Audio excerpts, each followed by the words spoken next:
Hola a todos, muy buenas noches amigos de su página de Facebook, Tu Consulta con el Dr. Pablo Hurtado. En la noche de hoy vamos a retomar los temas de discusión con un tema muy importante, como todos los que discutimos aquí, y es el tema de cómo controlar la hipertensión en pacientes con diabetes mellitus. Para eso, hace algunos días, 5 días exactamente, propusimos una dinámica que fue una encuesta que enviamos por nuestra página, en la cual poníamos una paciente que era diabética y que en la cual pues llegaba a nuestra consulta con valores de presión arterial mayor de 150/90 en más de una ocasión, y la pregunta era si la A era si esta paciente, antes de iniciar el tratamiento médico, íbamos a realizarle estudios pertinentes con perfil de lípido, creatinina, búsqueda de proteinuria en orina, por supuesto, etcétera, etcétera, se da en físico completo. O si no, ve si de un solo directamente a esta persona íbamos a darle tratamiento y ecobarador, porque esto tiene evidencia en disminución de riesgo cardiovascular. Bueno, la mayoría de las personas, diríamos que un 60%, 70%, respondieron que lo primero era realizar al paciente un examen físico adecuado, indicar los estudios pertinentes a esta paciente y en base a esto indicar tratamiento farmacológico para la hipertensión arterial. Mi idea es que una vez que termine este tema, pues entre todos respondamos a esta pregunta tan importante, o mejor dicho, ustedes mismos se la respondan después que yo termine de haber discutido lo previo. Hola a todos los que están conectándose. Suye, Neisy, Micael. Bueno, la diabetes. ¿La diabetes, amiguito, es un problema de salud? ¿Sí o no? ¿Ustedes conocen personas diabéticas? ¿Ustedes que no son médicos? ¿Conocen personas con azúcar? Claro que sí. Cualquiera tiene un familiar que ha perdido azúcar o ha muerto de azúcar. Ha muerto por un infarto, un derrame cerebral o ha perdido un miembro por una amputación. La diabetes mellitus es súper frecuente. La prevalencia en los países puede andar entre los 7.5 o 8% en dependencia. Y está muy ligada al sobrepeso y la obesidad. En Estados Unidos, en la década del 90, había aproximadamente un 4.9% de prevalencia de diabetes, pero para el año 2000 ya se había casi duplicado con un 7.3%. Y así sucesivamente. Así que actualmente anda por los 10 al 12% de prevalencia de diabetes en Estados Unidos, y sobre todo en relación al incremento del peso. ¿Cómo estarán nuestros países? Pues muy similar probablemente, porque la obesidad es un problema, una pandemia a nivel mundial. Le vamos a hacer otra pregunta. ¿Qué es lo más común que ven? Un paciente con hipertensión y que después hace diabetes, es la opción A, o un paciente diabético que después hace hipertensión. Ok, por favor, si alguien se atreve, ¿qué es lo más frecuente que ven? ¿Que un diabético con el tiempo se vuelve hipertenso o un hipertenso que se vuelve diabético con el tiempo? Opción A, vamos a repetir, hipertenso que con el tiempo se vuelve diabético. Opción B, un diabético que después se vuelve hipertenso. Bueno, si nadie se atreve, vamos a hablar lo siguiente. Es más frecuente, amigos, que un paciente con diabetes se vuelve hipertenso. Tanto que 3 de 4 pacientes diabéticos son hipertensos, mientras que de cada 5 hipertensos, solo uno es diabético. Y es porque la diabetes produce en las personas unos cambios a nivel de las arterias, de los vasos sanguíneos, muy importantes, que eso genera al final hipertensión arterial. ¿Qué es lo que produce la diabetes en las personas? Pues activa algo que se llama sistema nervioso simpático. Eso produce que por dentro de las personas, en su sistema neurológico, nervioso, que no regulan ellos, haya tendencia a tener ritmo acelerado, taquicardia, y que sus arterias tengan una mayor tendencia a tener el tono vascular más aumentado. Por eso el diabético se vuelve hipertenso. Correcto, así es, Marcelo, correcto. Entonces, en los pacientes también diabéticos, en la capa interna de sus arterias hay una sustancia que se produce que se llama óxido nítrico, que se pierde y se deja de producir. Y eso también aumenta el tono. Y además, a nivel de los riñones, hay una sustancia que se produce en los diabéticos que se llama angiotensina 2, la cual retiene en el paciente sodio, que es sal, digamos, y agua. Y eso hace también que la presión tienda a subir. De modo que la diabetes de por sí diríamos que es una enfermedad hipertensiva. ¿Ok? La diabetes sí produce hipertensión. Es ciencia constituida de hace unos cuantos años. También por la obesidad, por supuesto, la diabetes produce hipertensión, pero de por sí la diabetes es una enfermedad presora. Y entonces eso valió en cierta forma que hace algunos años se pensara, se indicara o se realizara que a todos los pacientes que eran diabéticos le mandáramos tratamiento con IECA, enalapril, por ejemplo, o Aradol, losartán, aunque no fueran hipertensos. De eso vamos a hablar más adelante, que es lo que realmente se debe hacer en la actualidad. Y porque también el paciente diabético tiene alto riesgo cardiovascular, ¿ok? Entonces, se ha visto que fármacos como los IECA y los Aradol, enalapril, por ejemplo, y losartán, por el otro lado, disminuyen los eventos cardiovasculares. Entonces, de suponer que estos pacientes diabéticos que hablábamos que tienen alto riesgo en general de tener problemas cardíacos, ¿por qué no utilizar entonces medicamentos que disminuyen los problemas cardíacos y cerebrales? Pero veremos más adelante si esto sí es una conducta o no apropiada. Hola, Erenia. Entonces, bueno, cuando el paciente pierde algo que se llama óxido nítrico, las arterias se ponen más rígidas, las arterias se empiezan a depositar por dentro más grasa, y eso favorece que la persona diabética tenga infarto antes de lo habitual. Realmente en el hombre el riesgo de infarto empieza después de los 55 años y en la mujer después de los 65 años. Pero cuando una persona es diabética, esto se pierde, ¿ok? Es antes de tiempo, 10 años menos por lo menos de, diríamos, envejecimiento arterial. El diabético pierde con antelación su protección vascular. Y desgraciadamente, amigos, cuando hacemos el diagnóstico de diabetes, ya el paciente lleva como 10 años probablemente atrás con daños vasculares incipientes o diríamos en medicina asintomáticos. Si la persona no lo sabe, no tiene todavía su carácter inclusive, pero ya hay cambios internos en la vasculatura, en la circulación de estas personas, que hace que pues muchas veces debutan con un infarto y a la vez con diabetes. O cuando tienen infarto se dan cuenta en el hospital que son diabéticos. ¿Ok? Y eso ya venía caminando. Sin duda entonces, amigos, que ya dije, el paciente con diabetes tiene mayor riesgo cardiovascular que un paciente no diabético, sí. Y esto también ocurre cuando el paciente, para cualquier valor de presión arterial. ¿Cómo es eso? Si tengo un paciente que no es diabético, que si estoy hablando muy rápido, por favor me dicen, porque vamos bien. Si tenemos un paciente que no es diabético, tiene presión arterial 120 de sistólica. Sabemos que a ese valor de presión, su riesgo cardiovascular, pues por ahí no va el paciente a tener ni un infarto ni un derrame cerebral, porque 120 es normal. Pero un paciente diabético con 120 tiene más riesgo de un infarto y derrame que el paciente no diabético, aún con 120. Y eso se fue publicado en la revista Diabetes Care en el año 93, volumen 16, página 434. Hay un gráfico que para todos los valores de presión arterial, 120, 140, 160, sistólica, que son altos, el paciente diabético va a tener un riesgo mayor, el doble, que el que no es diabético. De por sí ustedes, amigos, saben que, o los que no lo sepan, por cada 20 milímetros de mercurio que la presión sistólica esté por arriba de 140 y la diastólica más de 10 por arriba de lo normal, el riesgo de una persona a tener un derrame o cualquier problema cardiovascular va a ser el doble. De modo que el que tenga 160 tiene el doble de riesgo que el que tiene 140. Pero si alguien tiene 180, tiene 4 veces más riesgo que el que tiene 140, ¿correcto? Okay. El diabético sería el doble, o sea, 16 veces. El diabético tiene doble de riesgo, inclusive en hipertensión arterial. Y es por eso que en la noche de hoy vamos a hablar del tema cómo controlamos los pacientes diabéticos de su hipertensión arterial. ¿Por qué? Porque tienen alto riesgo. ¿Por qué? Porque hay que disminuir ese riesgo y el diabético se muere de enfermedad cardíaca. De 10 diabéticos, 7 se mueren del corazón o de complicaciones de sus arterias. Infarto cerebral, insuficiencia cardíaca, infarto cardíaco o también enfermedad renal, ¿por qué no? Insuficiencia renal crónica que llega al final a la diálisis o trasplante. Entonces, para comenzar y en pase vamos a ir vinculando con la encuesta que hicimos hace unos días, ¿cómo hacemos el diagnóstico de la hipertensión en los pacientes con diabetes? Vamos a ver.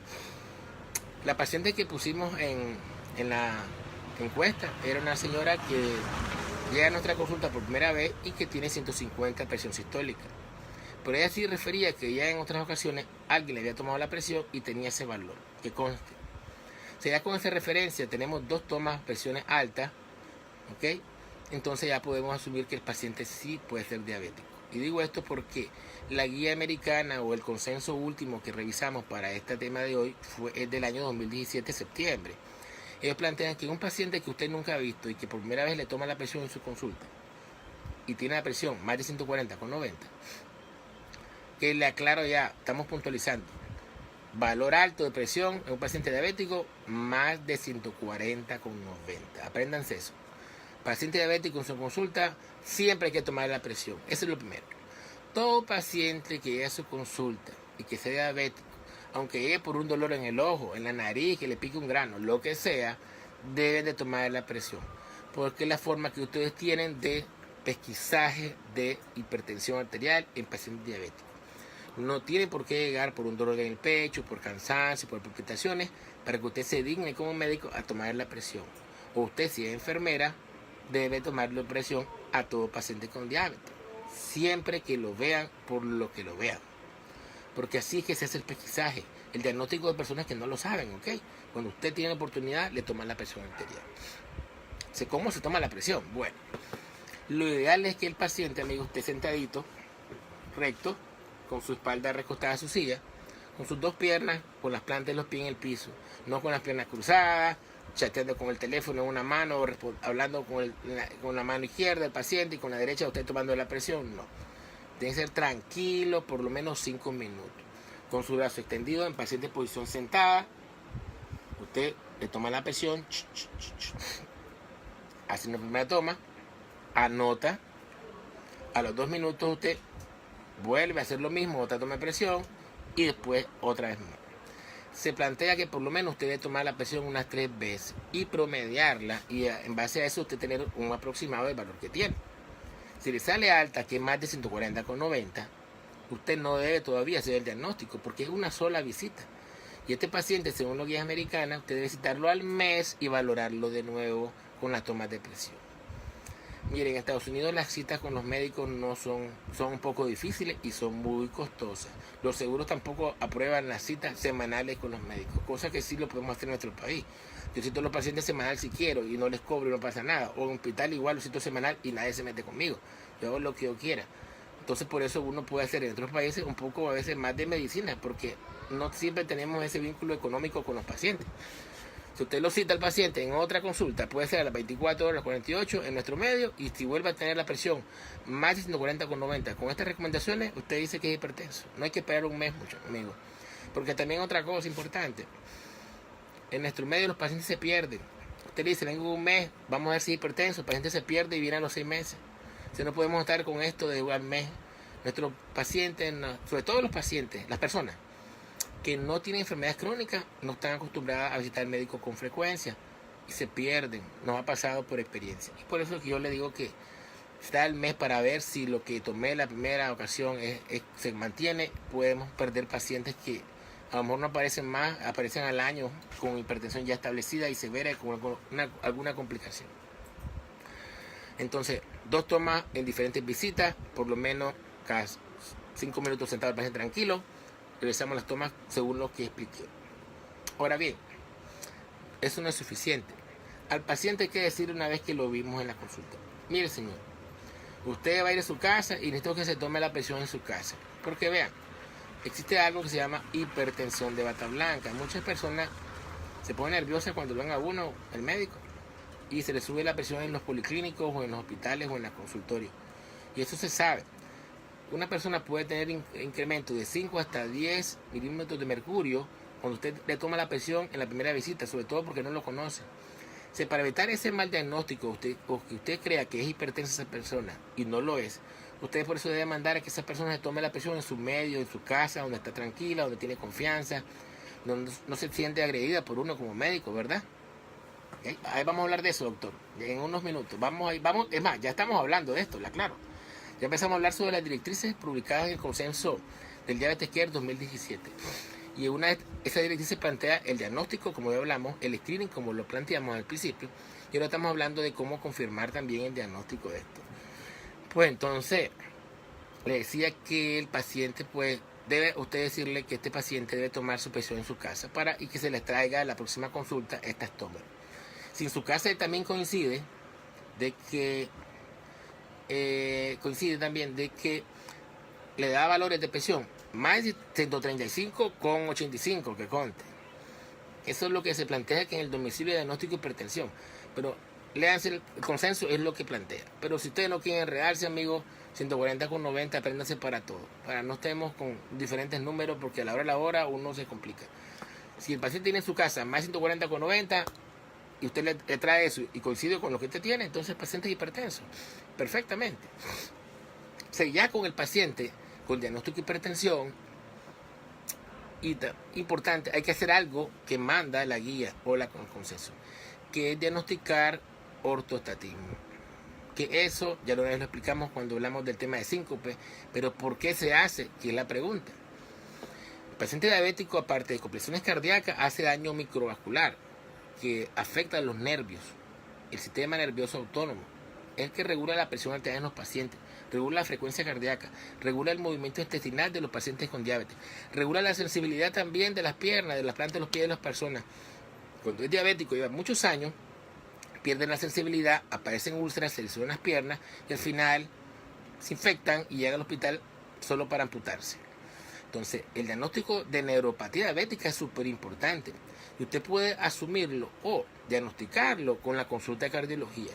Y es diagnosticando el ortostatismo, que es una caída de la presión arterial en el paciente cuando cambia de posición. Lo tiene acostado el paciente horizontal, 5 minutos, 10 minutos, que se nivele bien. Le toma la presión arterial acostado. Pongámosle 140/90. Está en el límite. Lo sienta y le toma la presión antes de los 3 minutos, rápido, el mismo brazo. Si la presión sistólica cae más de 20 y la diastólica más de 10, usted dice que tiene ortostatismo, diríamos, inmediato. A veces no ocurre en los primeros 3 minutos y ocurre después de los 3 minutos. Vuelve a tomarlo de nuevo a los 3 minutos posteriores, diríamos al 6º minuto. Si sigue la presión normal, entonces el paciente no tiene ortostatismo. Pero si baja 20 o 10 de sistólica o 10 de diastólica, es ortostatismo tardío. Y esto es el diagnóstico de ortostatismo en un diabético, que significa que tiene neuropatía diabética. ¿Y esto qué significa? Dos cosas. Uno, que tiene un riesgo aumentado de mortalidad a largo plazo. Y lo otro, se ha visto en los estudios que se han hecho, que estos pacientes tienen más riesgo a largo plazo de desarrollar insuficiencia cardíaca. Para el paciente, pues esto no significa mucho, porque estamos hablando que es a largo plazo, no es que la tenga, pero sí sabe que es un paciente que ya tiene daño autonómico y que por lo tanto no es un paciente de bajo riesgo.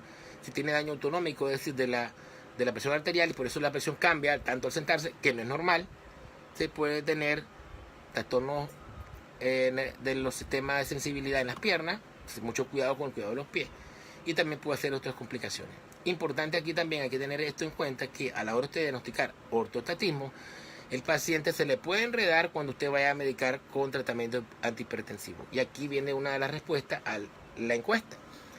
Sí, al paciente antes de medicarlo, usted tiene que examinarlo bien. Incluye carótida, corazón, ritmo cardíaco, ocultarlo, examinar el ortostatismo. Porque si es así, hay fármacos como los diuréticos que probablemente mejor no utilice el paciente de entrada, porque van a favorecer que al paciente haga la hipotensión ortostática. Entonces vamos respondiendo a la encuesta. Si el paciente hay que examinarlo antes de brindar medicina, porque vamos a encontrar alguna indicación, alguna contraindicación del medicamento que vamos a recomendar. Entonces, el diagnóstico de hipertensión en el paciente diabético, ¿cómo se hace? Cuando le encontramos por lo menos 2 tomas de presión con más de 140/90. Y hay algo importante. Entonces, no es lo mismo diagnóstico de hipertensión en el diabético que cuál es el target o presión meta en el diabético. ¿Ok? Ahí voy. Ya diagnostiqué que la persona es hipertensa, la que vino a la consulta de la encuesta que hicimos. Recuerden que tenía 150/90. Entonces, si esta mujer, esta paciente, tiene más de 140, ¿verdad? Entonces, ¿es hipertensa? Sí lo es. Tiene presión arterial. Correcto. ¿Cuál es la meta que yo voy a llevar a esa señora? Es decir, ¿cuál va a ser el valor de presión a que yo voy a tratar de llevarla cuando le indique medicina a esta paciente? Si alguien quiere comentar, le doy 2 opciones. 140/90 A o 130/80 opción B. Si alguien quiere comentar, con mucho gusto, pues no hay problema. Esto estamos para discutir, recuerden. El programa lo hacemos ustedes y nosotros. Ok, opción A, yo voy a bajar la presión a menos de 140/90. Opción B, mi objetivo en esta paciente va a ser bajar la presión a menos de 130/80. Bueno, pues, o soy yo que no está bien conectado, o pues la... Ok, B dice Physician Miranda, 130/80. Bueno, le voy a dar otro C, 120/80 o menos. Tres opciones. A, menos de 140/90. B, menos de 130/80. Y C, menos de 120/80. Y les digo estos tres valores porque por ahí se han manejado algunas literaturas, estudios que se han hecho, tirando, como les decía al principio, importante, vean. Si les dije que el paciente diabético tenía más riesgo cardiovascular y que era el doble de riesgo cuando el paciente era hipertenso, entonces puede haber una hipótesis que si el paciente yo le bajo a la presión más o igual que los pacientes que no son diabéticos, pues puede disminuir el riesgo, ¿verdad? Pues entonces miren lo que ha pasado. Se han hecho estudios de diferentes diseños para tratar al paciente diabético y llevar lo más bajo posible. Otros medio y otros normal. Entonces tenemos 140/90, 130/80 y 120/80. Ahora, doctora Araida, buenas noches. Entonces vamos. Bueno, según la última recomendación del Diabetes Care del año 2017, septiembre, todos los pacientes diabéticos deben tener un objetivo terapéutico, usted como médico, de menor de 140/90. Todo el mundo menos que eso. Pero hay grupos de pacientes diabéticos que tienen alto riesgo, que en esos probablemente sí usted va a bajar la presión a menos de 130/80. Y no debe bajar la presión, en general, su meta en pacientes diabéticos no debe ser menos de 120/70. Porque se ha visto que no da beneficio. Un estudio fue ACORD Blood Pressure, que eran pacientes de alto riesgo cardiovascular, en los cuales la presión se tiró a 120/80, menos que eso, 120/70, y no se obtuvo beneficio. Sí disminuyó de la sevelia, claro, un 24%, pero en general se vio que no había disminución que valdría la pena. Y también se sabe que en los pacientes diabéticos, sobre todo los de alto riesgo, son los infartados, los que tienen insuficiencia arterial periférica, hay curva en J. Si usted baja la presión diastólica menos de 70, aumenta más la muerte. Y si baja la sistólica menos de 120, también aumenta mortalidad. Y por ahí hay un comentario. Si alguien me habla de estudio SPRINT, que fue el estudio en Estados Unidos, que fue meta agresiva en los pacientes con hipertensión menos de 120/80, y que demostró que disminuía derrame, infarto y un montón de complicaciones, sí es cierto. Pero los pacientes de ese estudio no eran diabéticos. Entonces, el sprint no va aquí, metido en esta sopa de hoy. No va el sprint porque no eran diabéticos. Así que no podemos pensar que 120/80 a esa meta va en los pacientes diabéticos. No. 140/90 a todo el mundo. Y si usted demuestra que este paciente tiene alto riesgo cardiovascular diabético, porque tuvo un infarto, porque tuvo un ACV, porque tiene insuficiencia arterial periférica, porque fuma, porque tiene colesterol alto, triglicéridos altos, porque tiene 2 o 3 factores más, sí probablemente usted pueda bajar la presión como subjetivo a menos de 130/80, doctora. Menos 130 la sistólica con 80 en de alto riesgo. En nuestra paciente de la encuesta no le hemos hecho exámenes, solo ella llegó a la consulta con primera vez. No tenemos idea si tiene otro factor de riesgo cardiovascular.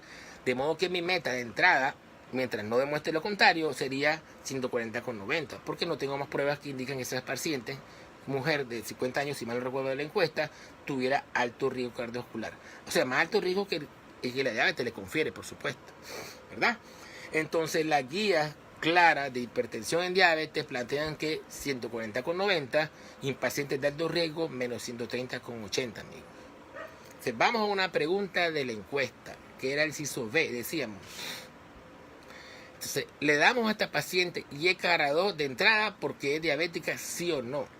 Y esto lo puse porque si el eje del sistema renina angiotensina aldosterona es el fundamental en lo que es cardiología, en cardiopatía isquémica, en hipertensión arterial, y los diabéticos tienen enfermedad vascular, no producen óxido nítrico, o sea, está predominando el estrés oxidativo y una serie de factores aterogénicos, ¿cómo es posible que yo no entienda que a este paciente no tengo que darle obligatoriamente YKR2?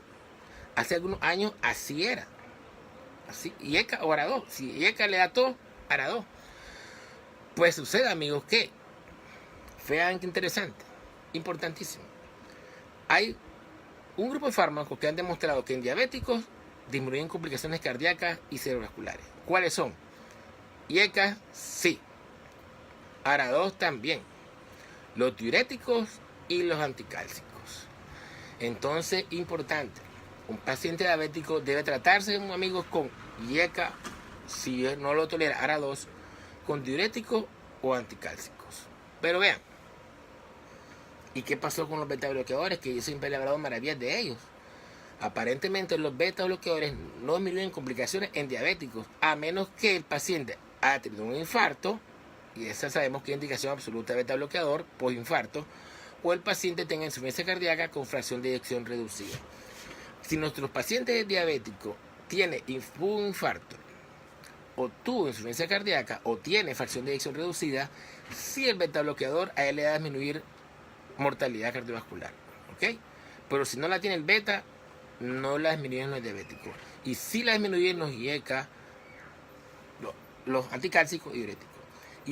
Pero si usted recuerda, doctor, si usted controla la presión en los diabéticos, sí disminuye mortalidad. Que entonces de por sí, en cierta forma, cualquier fármaco lo haría, pero los betas no lo han demostrado. Entonces, usted podría comenzarle con cualquier antihipertensivo a los pacientes diabéticos. Pero, y ahí viene la cosa importante, que es lo que se hablaba antes. Si el paciente tiene proteinuria, amigos, cualquier grado de pérdida de proteínas por la orina, que es donde se hace el examen, aunque sea de más de 30 miligramos por decilitro, poquito, 30, pero 299 o más de 300, los únicos fármacos que han demostrado que lentecen esto, que la revierte y que pueden disminuir la progresión a enfermedad renal son los IECA o los ARA2. De modo que hoy por hoy, la indicación sine qua non, diríamos absoluta, de que no es discutible, de comenzar con un IECA o un ARA2 en pacientes diabéticos es cuando tengan pérdida de proteínas por la orina. Si no tiene pérdida de proteínas por la orina, usted puede darle hidroclorotazida, puede comenzarle con amlodipina o puede comenzarle con un IECA o con un ARA2. ¿Ok? Entonces, ese es el consenso último en base a los estudios que se han hecho. ¿Ok? Y esto ya venía caminando. Y aquí se cae también lo que antes se promovía, que decían, si el paciente es diabético, aunque no tenga hipertensión, dele protección renal con dosis baja de IECA. No sé si tal vez algunos de los más viejos, o mejor dicho, los con más experiencia de años, recordemos cuando se orientó que a todos los pacientes diabéticos por el alto riesgo de enfermedad renal que tienen los diabéticos, había que darle dosis bajas de enalapril, 5 miligramos 2 veces al día o 5 al día, 2.5. Me acuerdo que empezaron a subir la microdosis para evitar la enfermedad renal con el tiempo. Eso no ha demostrado en la actualidad ningún estudio que realmente usted previene complicaciones dándole tratamiento antihipertensivo con IECA o ARA2 a pacientes diabéticos que no son hipertensos. Por lo tanto, no está indicado prevención de eventos futuros en diabéticos con fármacos antihipertensivos en pacientes diabéticos que no son hipertensos. Y repito, que el diagnóstico de hipertensión es presión arterial mayor de 140/90, ¿ok? Pero usted no hace solamente, si solo el paciente le da tratamiento farmacológico y no hace que baje de peso o lo motiva a que baje de peso, que haga una dieta baja en sodio, más rica en potasio, que el paciente haga ejercicio por lo menos 30 minutos o 3 horas a la semana. Los beneficios que usted va a alcanzar no son tan relevantes. El paciente hay que tomar su medicina y además que haga las otras medidas no farmacológicas, que las cumpla, debe tratar de motivarlo, es importantísimo. Algo importante es, amigos, que igual que la recomendación para el tratamiento de la hipertensión, usted va a comenzar con 2 medicamentos cuando la presión sistólica esté más de 120, más de 20 milímetros de mercurio, que el objetivo terapéutico, y la diastólica a más de 10. Si el paciente tiene más de 20 de sistólica, o sea 160, y la diastólica es 100, o sea 10 arriba del objetivo terapéutico, usted puede comenzar con 2 fármacos. Y aquí les voy a resumir o les voy a hablar del algoritmo terapéutico propuesto por la ADA, que es la Asociación Americana de Diabetes, en el tratamiento de los pacientes con diabetes hipertensos que son diabéticos. Vamos a ver lo primero. Repito, si su valor meta, el objetivo terapéutico, el target que usted se trazó con el paciente, si alto riesgo, menos 130,80. Y si diabético sin alto riesgo, es 140,90. Si ese paciente tiene la presión sistólica menos de 20, la sistólica de diferencia, y la histórica menos de 10 de diferencia, o sea, del valor meta, por decirle, como en nuestro caso de la encuesta, 150 tenía de valor meta, de valor de presión arterial sistólica, la señora, la paciente. Entonces 140,90 es la meta, son 10 nada más de diferencia. Yo pudiera comenzar con un solo fármaco, ¿ok? Con uno solo. Lo primero que vamos a lograr en los pacientes con diabetes, cuando son hipertensos, es si tienen o no albuminuria. Y esto es importante. Debemos de incorporar en todos los pacientes diabéticos el screening de proteinuria siempre. La ADA lo recomienda. Y a partir de ahí se empieza el algoritmo terapéutico. Si el paciente nuestro no tiene proteinuria y tiene solo 10 de diferencia, decíamos que es un fármaco. Y como no tiene proteinuria, amigos, podemos darle o un IECA o un ARA2, un anticálcico o un diurético. Cualquiera de los 4 fármacos usted puede comenzar. Tiene libertad y no es criticable. Está bien. Porque no tiene proteinuria, ¿verdad? ¿Ok? Si el paciente no se controla con un fármaco, vamos a poner IECA, le comenzó con IECA, usted le puede dar un anticálcico si quiere. No se controla, le agrega un diurético, ¿verdad? No se controla, plantean también después al final agregar espirulactona, como se utiliza en los pacientes con hipertensión arterial resistente, como cuarto eslabón, recuerden, en HTA resistente, igual aquí, ¿ok? Si el paciente empieza con una, correcto, el cociente de albúmina creatinina, siempre. Si es positivo, doctor, para cualquier nivel de proteinuria, fíjense, va, ¿ok? No tiene que ser mínimo, dicen ellos, cualquiera que haya, ¿ok? No necesariamente más de 30, así es. Pero si el paciente que tiene, nuestra paciente de la encuesta, que era 150, tiene proteinuria, usted debe comenzar por moral y ética, con IECA o con ARA2. No plantean aquí necesariamente que si le da todo, de un ARA2. La verdad que recuerden que la mayoría de los estudios actuales en diabéticos tipo 2 son hechos con ARA2, y los que se hicieron con pacientes diabéticos, los IECA, fueron con pacientes diabéticos tipo 1, que son la menor cantidad de pacientes que vemos. La mayoría de los estudios que tenemos en la actualidad y que hemos visto siempre y hemos leído son con pacientes diabéticos tipo 2, y ahí los ARA2 son donde tienen mayor evidencia porque los estudios han hecho con ellos. Pero si nuestro paciente hipotético tuviera su presión sistólica en más de 20 de la meta, por decirle 165, ¿ok? Y siendo la meta 140, igual ve si hay proteinuria. Si no la tiene, debe comenzar con 2 medicamentos, amigos, porque no va a controlarlo con uno solo, porque el valor de presión del paciente es mayor, muy alto. Más de 20 sistólica de la meta y más de 10 sistólica, doble fármaco, por favor. Y puede combinar el IECA con el anticálcico o el IECA con diurético. Recuerden que en otra charla hemos hablado que en los pacientes de alto riesgo, mejor IECA con anticálcico, el estudio Accomplish, y si el riesgo es intermedio bajo, pues IECA o ARA2 en este caso, pues con diurético, recuerden. Pero si el paciente tiene albuminuria, pues proteinuria, pues por supuesto dijimos que es obligatorio IECA o ARA2, y va a combinarlo con anticálcico diurético según su conveniencia.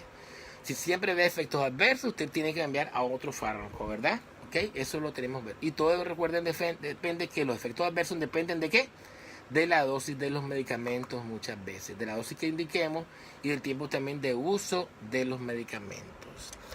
Entonces, para terminar, que llevamos 35 minutos, bueno, hay más del tema, por supuesto. Podemos hablar de los diabéticos, si tienen o no que tomar aspirina, pero el objetivo de la discusión de hoy era tratamiento de la hipertensión.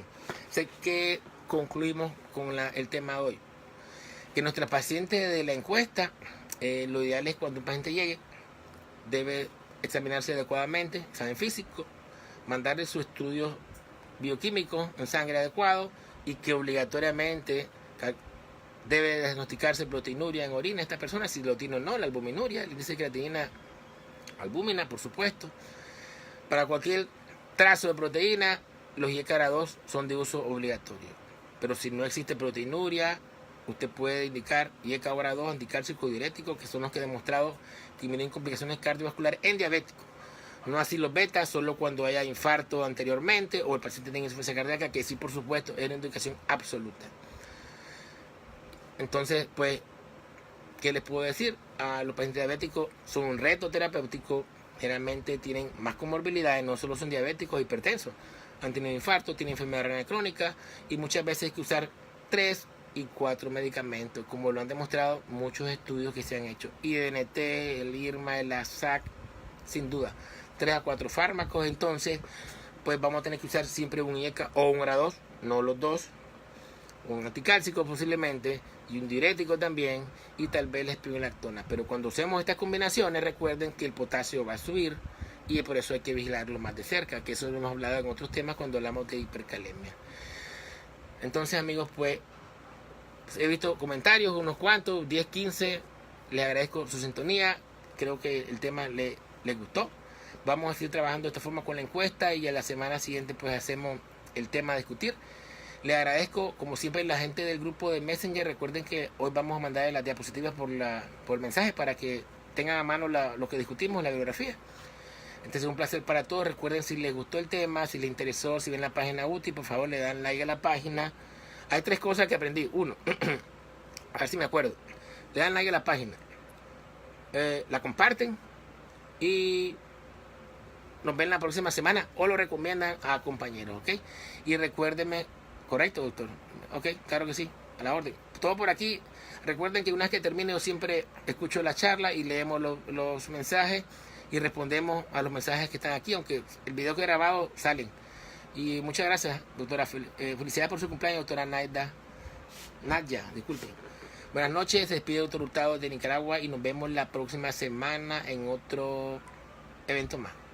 Gracias por sus opiniones, me encantan y por eso es que estamos aquí. Recuerden que sin ustedes no hacemos nada ni no somos nada. Buenas noches y que sueñen con los angelitos. Buenas noches. Gracias.